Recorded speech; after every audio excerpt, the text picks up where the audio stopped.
Miss झाली ना आपल्या परिसरातील ताजी अपडेट? अहो मग आजच C24 तास या आपल्या यूट्यूब चॅनलला लाईक करा, शेअर करा, सबस्क्राईब करा आणि बेल आयकॉनवरती क्लिक करायला अजिबात विसरू नका.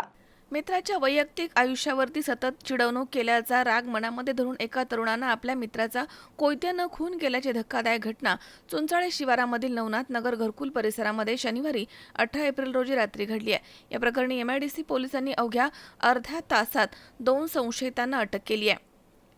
पोलिसांच्या माहितीनुसार विशाल विजय हिवराळे असं मृत तरुणाचं नाव आहे. विशाल हा आपल्या मित्र कुलदीप भीमराव उचित याला त्याची पत्नी घर सोडून गेल्याच्या कारणावरून वारंवार चिडवत होता. शनिवारी रात्री देखील त्यानं याच मुद्द्यावरून थट्टा केल्यानं संतापलेल्या कुलदीपनं आपला मित्र पियुष रवींद्र वाघ याला कोयता घेऊन बोलवलं. त्यानंतर दोघांनी मिळून विशालवरती हल्ला केला. कुलदीपनं त्याच्या डोक्यात कोयत्यानं वार केल्यानं विशाल जागीच मरण पावला आहे. दरम्यान पोलीस पुढील तपास करतायत.